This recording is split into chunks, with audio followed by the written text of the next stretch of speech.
This episode is supported by Manscaped. Manscaped have kindly agreed to sponsor the podcast from the 1st of January to the 31st of January. Between these dates, you can use our promo code GTM to receive 20% off products and free worldwide shipping. January is a great time to get on these products as they have a massive January sale. If you've not heard of Manscaped before, then add the leading company in male grooming fitting and around your family jewels. Manscaped have kindly sent me their Perfect Package 3.0. In this package, you received their Lawnmower 3.0, which is a trimmer perfectly designed for your nether regions, so you no longer have to worry about snagging the bag. As a listener of Go in the Match, you get 20% off and free worldwide shipping with our promo code GTM. Head over to www.manscaped.com to grab yourself an absolute bargain. Welcome back to the Go in the Match podcast. Today I'm joined by football expert Julien Laurens. Julien has been working in football media for many years now, including BT Sport, ESPN, 5 Live and the Totally Football Show. He's also a massive PSG fan. Julien, thanks for giving me your time today, mate, and coming on the podcast. Thank you for having me. I'm really looking forward to it. Okay, so I want you to take us back to your childhood. Where were you born and how did your love for Paris Saint-Germain begin? I was born in Paris in the 12th arrondissement, which is Bastille for the listeners who know the capital, the city. Like pure Parisian family, you know, and my dad already was a PSG fan, so it took me really young. I think my first game was '84, I think, in the UEFA Cup against Videoton. So not that I remember it, or not. I don't think anyone remembers because I don't think it was a very good game, but yeah, that's where he was. I think the difference between Paris and I guess a lot of other big cities, like yours, like Liverpool, is that we only have one team. When I was growing up, there was Matra Racing, who, by the way, my dad worked for, despite being a PSG fan. But they were great for a time and signed all those great players, and then they disappeared completely because money wasn't there. So, and since we've had teams like Red Star, like Paris FC, who are in second division, third division, but nothing as big as, you know, two huge teams in the same city. So maybe that's why it was just Paris. It could have only been Paris anyway, PSG, to be fair. So yeah, so then I went to stadium with my dad, and then later on, when I was old enough and big enough, I could go. I was allowed to go with my friends, and then working as a journalist, you know, I try to stay objective as much as I can, although even sometimes I'm not on purpose, you know, for the job and to be a bit of a spokesperson and thing, because I think it's fun to do it that way. But yeah, the love for the club, I just kept growing and growing and growing and growing. Even when they were bad and they had no money, I was there. I was there at Sochaux when they almost went down to the second division in that season, so 07-08 season. So yeah, I was there in good times like it is now, great times like it is now, but also in really bad times. So have you got any memories of being a kid going to watch PSG? And, you know, I think with every podcast I've done, the amount of people that have said going up the stairs and seeing the ground for the first time, do you still have those memories now? Yeah, the first real memory, I think it was the Juventus game, maybe in 88 or 89, something like that. Before that, I've got flashes, but nothing, you know, I don't remember goals, for example, but that game I remember the goals and everything. And then some iconic games where either I was watching on television, but being there for the PSG Barcelona game, for example, in '95 in the Champions League was incredible. I mean, it was not the best of Barca team, but it was certainly an incredible PSG team with Ginola and Weah and Rai and Guérin and all that. They had French internationals. They had top world-class foreign players as well. It was a great period in the history of the club. And I was 13, 14, 15 in those years, and being able to go to the Parc des Princes on my own as well, because I was old enough then to watch that team, those players. I mean, Ginola was just incredible to watch as a 15-year-old, or 14-year-old. So yeah, those moments are very much there. Before that, nothing until I was 9, and then from 9 to 12, it's a bit blurry, and then 12 onwards is great memories. So who would your heroes would have been growing up? Then it'd be people like George Weah and, like you say, Ginola. Would they have been your heroes then? Yeah, Ginola was really the one for me, and then I was lucky enough to work with him as well on BT Sport and things like that, and know him. But I was playing as a winger at the time when I was like under 13. Yeah, and you know that he was the best. He was so elegant. He was so beautiful to watch. all the skills, the pace, and then you wanted to do the same, when you were playing on Sunday mornings, Sunday afternoons with your club. So he was one, and I would just watch him, and despite Rai and Wea and all the other talent that team had, there were games where I would go only for him, really, because the idol. Oh yeah, and it was those years, and even then when he moved to Newcastle after the '95 season, that was his best years, really. And I think he was so good, and although he was not from Paris, he was from the south, believe it or not, and came from the west. But he had something special. He very much felt like he was one of ours when he wasn't really. But there was that sort of relationship between the Parc des Princes and him that was very special. So I've actually done PSG away before and been to the Parc. Yeah, when Liverpool played there in 2018. Oh yeah. I've got to say, the Liverpool's the team that actually won the Champions League that year. So, and to be honest, I wasn't really sure what to expect going there, but I was pleasantly surprised. I love Paris. I think it's a great city. It's expensive on the beer, but yeah, of course. it's a great city, and that stadium, it was fantastic.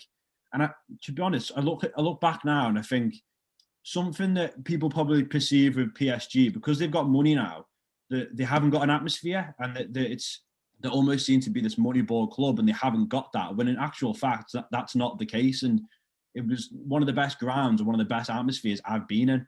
And then on the flip side too, I went to the game at Anfield when we played them. And they're some of the best away fans I've seen come to Anfield, if not the best. So do you, in your opinion, would you say that because of the money and the Qatari money that's come in, that atmosphere for the fans and the ultras that you have there almost gets not looked at and considered? Yes, I think you're making a really good point. I feel like it's a young club. Although there was football in Paris before, I get a lot of stick from people saying, "Oh, but your club is a day older than Alan Shearer," and that kind of stuff. And I get it, and I take it, no problem. It's fine. Not everybody can be like Notts County, But yeah, but it's always, not always, but certainly since I was going to the ground, it was always a very intimidating atmosphere, and to the point that we had loads of troubles between our own fans. We had fans dying, fans fighting with each other. So it was very toxic at times, to the point that we had a big plan to sort of like shift completely the atmosphere. You could not sit in your normal seat. We used to have those two cops, Boulogne on one side, Auteuil on the other one. They tried to they dismantled them in a way, because it got too toxic and too violent. So it's a long story. Not that we can do the whole pod about that, but it's a long story between PSG and the fans, especially the ultras. Yeah. But they were always great fans amongst them, and I think what we've seen in the latest years now, since the ultras have been allowed back into the ground, is that kind of atmosphere where there's a lot of flares, and flares are not allowed. So the clubs have been paying a lot of fines, but that brings a lot of character, I think, to the stadium, which, as you said, is a beautiful stadium because it's so central, and it's almost on the ring road that we have in Paris, the Périphérique, and all of that. I think it's beautiful, and I'm obviously biased, but also, if you saw the reaction from the fans after the Dortmund game last season, when the games was behind closed doors, the second leg of the last 16, where they had to win that game to qualify, and that communion between the ultras who were around the stadium at the bottom on the streets, and then the players who were on one of the balconies, and just that communion was something very, very special. And I really believe that really spurred on the players for the final eight in Lisbon, for the rest of the competition and all of that, although it was probably not very safe with COVID at the time already, but still there's that relationship between ultras, and it's been a rocky relationship between the fans and the clubs. I was at the training ground one day when fans were really unhappy in that season 07-08, where they were really bad and almost went down, where they were throwing stones at the cars, and it was really bad. But this is a club that is really, really loved by its ultras, and I think they're a very, very important part. And you're right. I think some people say to me, "Oh, it's a plastic club, blah blah blah blah blah blah." Well, no, it's not. And if you'd been there, or if you just wanted to know a bit more about the club, you would know that it's not. Yeah, is that probably then quite annoying for you being a PSG fan? Obviously, you've supported them from a young age. You know, when they didn't have the Qatari money and stuff, and people do perceive them to be almost like Man City. You know, I think Man City probably do get a bit of a bad rep for not having an atmosphere like Liverpool. And like you say, I'm probably biased, but like you say, unless you actually go to PSG and you experience it and see what the atmosphere is like, you probably would have this perception in your head that there isn't an atmosphere just because they've got money, but that just isn't the case, is it? No, it's not the case. You're right. I mean, the atmosphere at the Pound de France, and where you're right, is incredible. And you know, there's not many clubs in France, for example, who have huge away support in the country, but they do every time they go, and they feel all the away space that they're given. Sometimes it's 1,000, sometimes it's a bit more. It depends, but they're always there. And yeah, unless you've been or you, but I think it's easy for people who don't like PSG, who don't like what Qatar are doing with their money, which I can understand. It's fine. That's why I'm not. It's not that I'm not bothered, but I think with age, I sort of like, okay, there's haters and they will hate. It's not. I've got no problem with that. And then people who actually want this kind of discussion, and I can tell them about what it was like in the 80s. Yeah, I'm happy to, and maybe that would change the perception of the club, and that would be great if it does. It's like a few people are saying to me, oh, those shirts, PSG shirts, they're amazing. Now I want to like the club, but I don't really want to because of Qatar, because of the money, because it's a state club, and I get it. But it's funny to see, and then people said to me, "Oh, the shirts are amazing. I had to buy one," and and now I feel a bit like a fan. That kind of stuff. So, yeah. And same with Poch. When Poch was appointed, I had a lot of people on Twitter saying, "Oh, I have to love PSG now because Poch is so likable and Poch is so good and Poch is this and that." So it will change. Hopefully one day it will change. But just on that, it was funny because I met my wife here in London. She's Welsh. And she never bothered with PSG. But one day we went to Paris to see my family, and I said, "Let's go to the Parc des Princes together." So I got tickets, and it was a game against Bordeaux. One, it was 0-0, so she was dying. It was like, okay, is there anything happening soon? This is probably 04, 05. And then the ultras, because of the relationship they had with the club, and the clubs already were thinking about dismantling them. They were on strike that game, so there was the fans were there, but no singing, no chanting, no encouragement, nothing. And she was like, "Is it always like this? What's happening here?" And I was like, "No." I tried to explain. So that was a disaster. It was an absolute disaster. I was trying to score brownie points by saying like, I was trying to score brownie points, saying like, "Yeah, come, it's great. It's an amazing stadium. This is my club. This is." And then it was a complete failure, disaster. I was like, oh my God, she's never been again. So you brought up Pochettino there. Obviously, Thomas Tuchel's recently been sacked. You brought Pochettino in, and PSG just got to the Champions League final, just gone. How would you sort of assess Tuchel's spell at PSG, and what are your thoughts on Pochettino coming in now? I think I like Thomas Tuchel. I liked him from the beginning. I knew obviously what he did in Germany, at Mainz and at Dortmund before. But I was always a bit skeptical about if he could handle that dressing room, because I never really thought he had the personality for it. And to be fair, he did quite well in his management with that team. The players liked him a lot. Yeah. But there's a difference between being liked by your players and still having them play the way you want, having the tactics that you want, which I think he gave up quite early and maybe quite easily, in the sense that he had those ideas, and he's a very, very good tactician. And yet I think he felt like, okay, I've got two of the best players in the world in Neymar and Mbappe, and I can't really fit them in my tactical system. So you know what? I'm going to leave what I want to do tactically to just do what's kind of simple, is okay, let's build everything around them too. You can give them the ball, they can work their magic, and then hopefully that would work and we can tweak things. And that's what he did. And I think it got him some success, of course, because as you said, there's domestically they won, and there's that Champions League final that they could have easily won. Yeah. You can play it again. If Mbappe scored that big chance just before halftime, I think we win it. But in the end, we didn't win it, so it doesn't matter.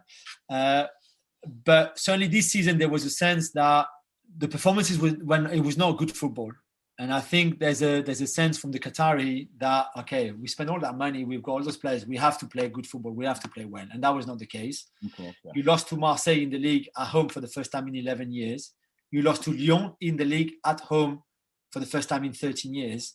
And I think all those things together, plus the very stormy Champions League group stage that you didn't almost make it to the last 16. You did in the end, but you could have easily not done. Yeah. I think it was a bit too much. And they felt this is the time, if we don't sack him now for the Christmas break, the winter break, and can bring someone in, they knew it was going to be Pochettino anyway, because they'd planned that before. This is now or never, and they really wanted it. And that's what happened. I can see why it's brutal and why people were like, wow, Christmas Eve, you just won 4-0. They're in the Champions League. They're only a point behind the leader in Ligue 1. But I think there was too many factors that made it inevitable that he was going to get the sack.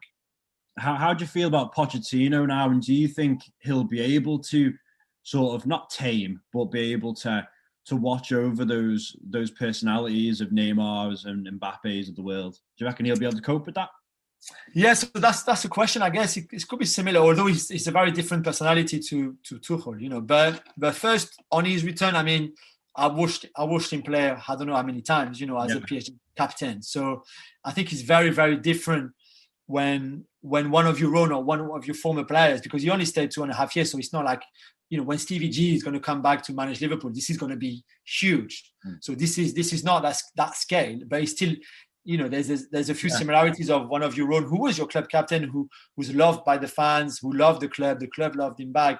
For him to come back 20 years on, almost to the day when he first signed, I think there was a sense of destiny there. For me, it was great. Everybody was quite buzzing, quite happy. But you're right, there are question marks over can he implement his ideas to this dressing room, again, similar to Tuchel. Although, like I've been saying in France a lot, this is a very different personality to Tuchel. He's far more political, more manipulative in many ways than Tuchel was. Tuchel, as he said just before getting the sack, he only wanted to coach. And he said in Paris, you can't do that because this is a club that is more than just football. There's a lot of politics, it's true. There's a lot of influences everywhere. There's a lot of, you know, movements and stuff, and it's hard. If you just want to be a coach like Thomas Tuchel, I'm not sure this is for you. However, if you want something a bit bigger, like Poch wants, because Poch I think wants bigger thing than just being a coach. If one day Poch wants to be a success at Real Madrid, he needs to have that in him. In Real Madrid, you just don't go to coach. It doesn't work like that. And I think that's why I think he's a bit more suited to the job. But it's true. You know, will Neymar run as much as Poch wants him to? Will Kylian Mbappe be as disciplined and as listening as what Poch wants him to do? I'm not convinced yet. So, you know, I'm not sure if that would be the case, if they would be willing to listen to do everything that he says. I think he might have to adapt a little bit. I don't know if the high press and really aggressive press that we saw under him at Spurs would work with those players. He's tried to do it. We saw it against Brest at the weekend, for example. It was the coordination wasn't great, and it was a bit like too pressing high and intensity, and then the others behind were a bit behind. Yeah. I think there's something there. So let's hope, because what would you not want to? If you Neymar and Mbappe and you've got a new coach, someone like him with great charisma who's been there before at that club, although a lot of things have changed since. But why would you not want to listen? And if he says to you, listen, we can win the Champions League, but let's try this way by doing this a bit differently, by, you know, being higher up on the pitch, pressing higher, that intensity, the counter press, recovering the ball, this and that. Why would you not try? I think you make a great comparison there with Gerrard potentially coming back to Liverpool, and it almost seems a bit of a trend now with football clubs. You've got Lampard at Chelsea. Like you say, Gerrard maybe coming to Liverpool. You almost feel like maybe Thierry Henry's in the MLS now. He might come back and manage Arsenal one day. Yeah, it's done. Doing, you know, Pochettino coming to PSG, I think you probably get a little bit more time, and you almost get the fans on side for a little bit longer by having an ex-player and having that previous relationship. So, you know, touching back what you said, then a lot of people may not be really into PSG that much. If you can see that he's bringing a personality onto the pitch and a relationship, people might start to get behind it a little bit more outside of PSG fans, potentially. Yeah, you're right. I think that's a really good point. And I think he will get that. I think he will get the next 6 months, whatever happens. One, because you arrived halfway through the season. First training session was January the 3rd. First game was January the 6th. Then there was another game 3 days later. And then tonight, as we're recording this on Wednesday, there's the French Super Cup against Marseille as well, the big rivals tonight. So already it's like right in the middle of it. So I think the next 6 months will be, whatever happens, it'll be fine. After that, then you really expect things to kick on, and him to now be settled and have adapted, and has put his message across and everything, and then you can really see it. But yeah, you're right. It's a bit of that, and like you said as well, I think Poch can bring a sort of a different appeal to the club now because of what he did in England before, even in Spain, I guess, to a certain extent. And with Tuchel, it was very different. And Tuchel is quite cold, he's quite serious. And he was fun at times, but he was still very much, Poch is a bit different. This is the Latin vibe, and this is it, and it's very, so yeah, hopefully, I mean, I don't agree with people saying, oh, Tuchel was a mistake or Emery was a mistake. They tried things, they brought things. Yeah, of course, in the end, it was maybe not what they wanted because they wanted the Champions League. And that's why the club is after. That's the Holy Grail. And a bit like Liverpool with the Premier League 30 years on. I don't know how long it would take them to get there. Yeah. I really hope that one day they will get there. But so, yeah, of course, Emery and Tuchel in the end, because there was no Champions League triumph, were disappointing. But I don't think it was a mistake. And now let's see what Poch is. But hopefully it won't be a mistake and it'll be a success. So I can't have you on the podcast without talking about Kylian Mbappe. I knew that was coming. Outside the Liverpool, he's my favourite player, and he has been for a long time now. So you're going to tell us any truth in the links between Mbappe and Liverpool? And I mean, on a serious note, do you think that Mbappe would work well under this Liverpool team under Klopp? Yeah, I mean, I think it's a great talking point. The fact that he really likes and he's a big fan of what Klopp is doing and what Liverpool Football Club means, what it represents, the recent successes, of course, as well. It would have been different 10 years ago, but right now, certainly there's no doubt that he would be really keen. Can Liverpool afford him right now? I don't think so. I haven't looked in details at the numbers and the figures and the state of the club financially, but in the summer, even if he doesn't extend at PSG, and let's remind everyone that his contract in Paris finishes on June 2022. So this summer, there will be only 1 year left if he hasn't extended by then. But even that, it will still be around 250 million euros in the whole package in terms of wages, commissions, transfer fee, everything you want. So can Liverpool pay that this summer? I don't think so. Not in this current context, not with the pandemic. I'm not even sure they can afford a defender this January, let alone Kylian Mbappe in 6 months' time, especially if fans don't come back, which looks more and more unlikely now. So that's the thing. But if they could afford him, and if they can at some point, because again, what people have to stop telling me or asking me is, it's okay if Kylian Mbappe extends his deal in Paris and stays for a couple of years. He will only be 24. Yeah. He's only still so young that, at 22, he can still spend another year or two in Paris and try to get the Champions League back home and all of that. And then he can go to Liverpool for 4 years and still yet be 28 to go to Real Madrid, for example. Anything. There's no rush. And it's not a failure for Liverpool if they don't sign him this month or in the summer or even the following summer. It can wait. But I think that one day, certainly there will be a possibility if the money is there. Same with Real Madrid. Will he work in that team? Now we're talking, because, and I've had people saying, oh, he's overrated, is this, that. He's not overrated. He's an incredible talent, but he's got to improve. If he really wants to be a centre forward, as in a proper centre forward, playing in that central position, he will have to work on holding up the ball and his movement and his first touch and a lot of that. He needs to stop maybe thinking at times that he can dribble past the whole opposition team, because that's only Messi can do that, and less now. So, sometimes I still think that he wants to win the game on his own, and that's counterproductive. So there's a lot of room for improvement there. With Klopp improving 100%, would Klopp want to work with him 100%? I think he would be amazing in that team, I have to say. But this is a team that would have to work a bit differently. If he replaces Salah or Mane or Firmino, you don't work the same as the current front three, of course. So, but I mean, I think it would be amazing to see him at Liverpool one day. The as late as possible, please leave him with us a little bit longer in Paris. But then, yeah, I think it's inevitable that he would play for Real Madrid one day, probably. That there's a chance he would play for Liverpool, of course, and maybe others as well. I don't know, but what a talent he is, and I don't get people saying he's overrated.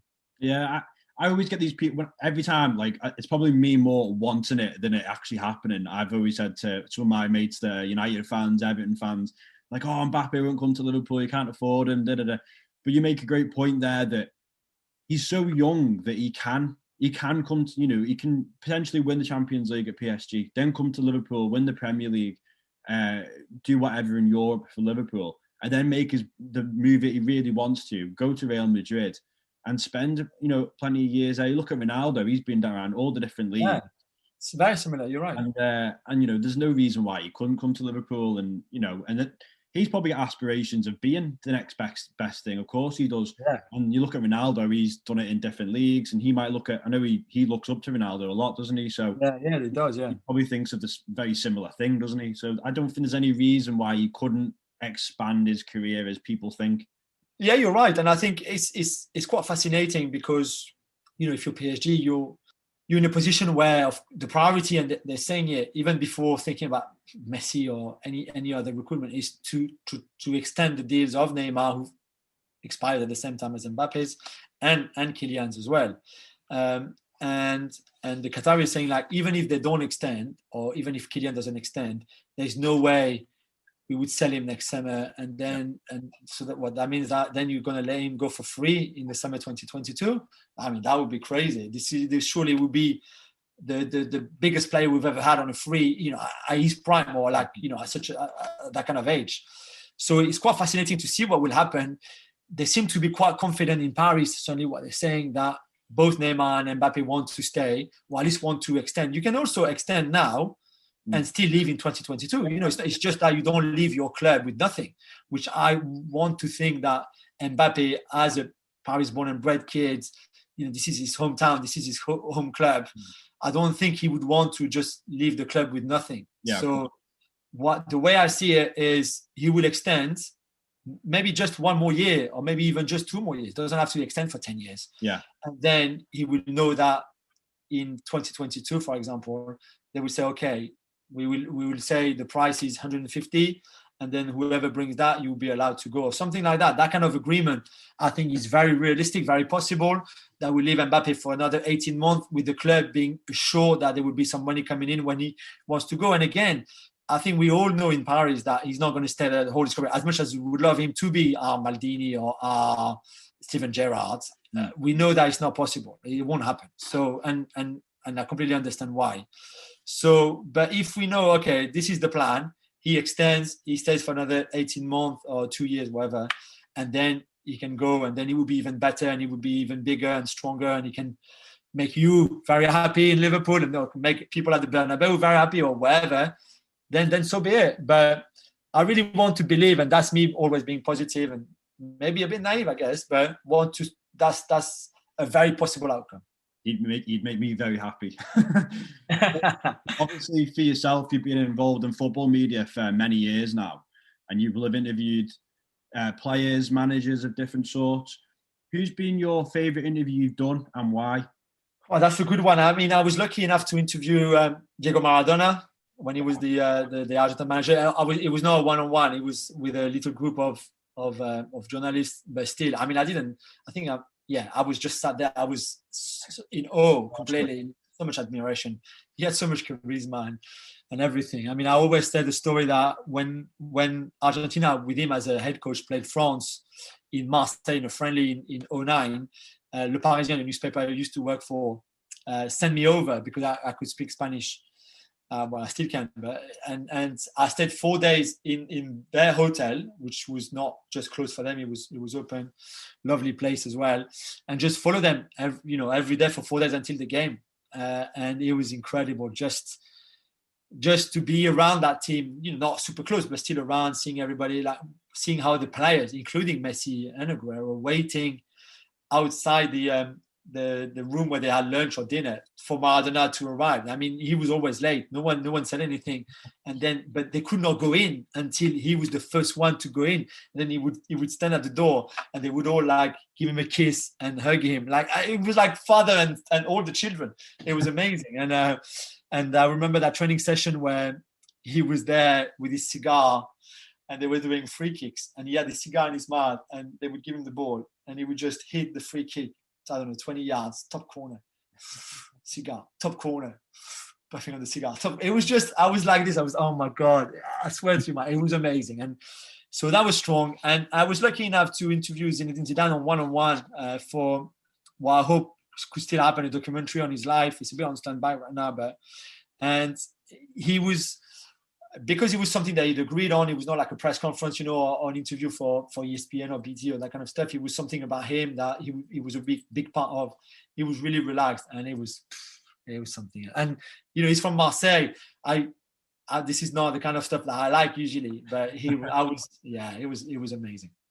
I wasn't really going to ask this question, but it's just something that's come into my mind. Then you talk about Marseille. How big is the rivalry between Paris Saint-Germain, Lyon and Marseille? Because being from England, and we probably don't realise how big that and intense that atmosphere and rivalry is. How big really is it? It's huge. But it's no secret that it was so fabricated by the media at the time, because obviously the two cities are so far apart. It's not like it's not a derby in the pure sense of the word. But there was a time where there were the two best teams, and you just had everything there. He was ready to build that rivalry and to construct it and to make it really heated and stuff. And then when they did that at the end of the 80s, beginning of the 90s, almost if like people had been waiting for it. And then he just went mad, crazy, on the pitch, tackles, hatred. And at the time, the French national team was basically made of pretty much almost half of Marseille players, half of PSG players, and they hated each other. And that's why in the early 90s, we had no success whatsoever, end of the 90s, because the atmosphere was so bad within the national team because of that rivalry. Yeah. And on the pitch, it was crazy. Off the pitch, it was off the scale. I mean, the fights and everything between the two sets of fans. It was so toxic. It was big for French football, because it was like, okay, this is it. This is what we also have to offer. That huge rivalry. Bernard Tapie and Canal Plus owning the two clubs. All those great players that you had in both teams, and then they would one finish first, second, all pretty much all the time. Marseille dominated for a long time, and then PSG were probably in the 94, 95 the best team in France, 90 even going to 96. So it was great. And I don't know if the Liverpool Man United rivalry is a bit similar in the sense that there was a time where that rivalry didn't exist, and then it got created. And obviously, what Sir Alex Ferguson said when he said, I want to knock them off the perch. I think that also brought that even more into the public eye. Like, okay, and it was then that was big again. So, but it's huge, and there's really the hatred and the tension. All of that is great. But I think it's good to have, but it's not as authentic in a way than the Lyon Saint Etienne or the Everton Liverpool, or even the derby, the real derby, the same city, or at least two counties close to each other, that kind of rivalry. So finally, the podcast is centered around going the match. So with every podcast we're doing, I want to end by asking, what are your top 3 favorite matches you've either been to or seen? Oh wow! No particular order. Yeah, so there's been a lot. I can do work and as a fan all together. Yeah. Well, one of them has to be the PSG win against Barcelona. So there's two. There's one against Real Madrid in '93 in that UEFA Cup game as well. That 4-1 win was incredible, and I had school the next day. This was this was one of the greatest nights ever at the Parc des Princes. And same was the PSG Barcelona game in '95, the second leg again, the 2-1 win against Pep's team and Cruyff's team. So I would go for the PSG Barcelona team as one. The other one has to be the France-Brazil quarterfinals of the World Cup in 2006 in Germany, because that day Zidane was, I think, the best individual performance I've ever seen in all the games that I've covered or watched or where I was there.